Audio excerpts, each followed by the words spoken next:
What inspired you to write the day I swapped my dad for Two Goldfish? Did you ever want to actually swap your dad for something when you were a kid? That's from Shivani Mahare Hunter.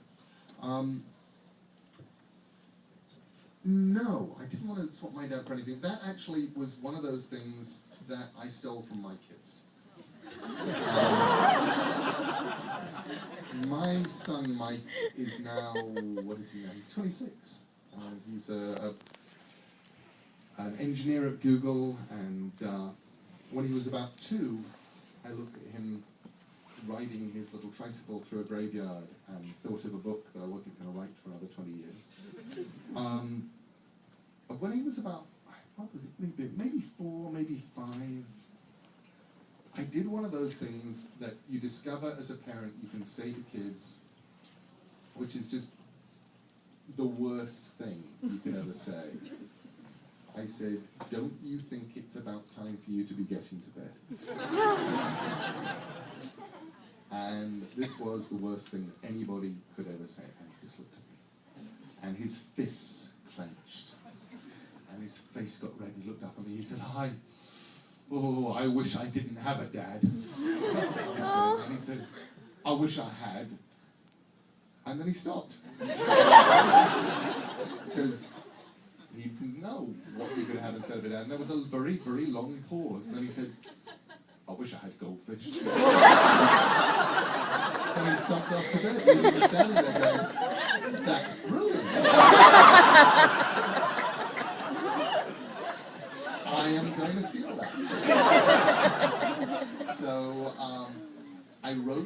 I went back to my office and I wrote the first paragraph of the day I swore my dad for Two Goldfish. I wrote, one day my mum went out and left me at home with just my little sister and my dad. My dad sat in front of the television reading his newspaper. My dad doesn't pay much attention to anything when he's reading his newspaper. My little sister and I played in the garden. My sister played with Barbie dolls, and I played at putting mud down my sister's neck. My friend Nathan came over to my house. And that was as much as I'd written. And then 3 years later, I was in somewhere very unlikely, Texas, in a hotel room where I was meant to be writing a script for episode 2 of the Neverwhere TV show, and my mind went blank. And I looked at my computer, and there was this first paragraph sitting there. So I wrote the second paragraph, and then I wrote the one after that, and then I wrote the one after that. And then 4 or 5 hours later, I had the whole book written. And then I went home. And my wife said, did you write the script? And I said, no. And she said, what were you doing all that time when you were in Texas? I said, well, I wrote a short story called Snowglass Apples, and I did this thing called The Day I Swapped My Dad for Two Goldfish, and it's something else, very unlikely. And I wrote about half the script, and she said, honestly, she said, going away, wasting time. And I love the fact that Snowglass Apples and The Day I Swapped My Dad for Two Goldfish have become this peculiar and beloved things. And I thought I was wasting time.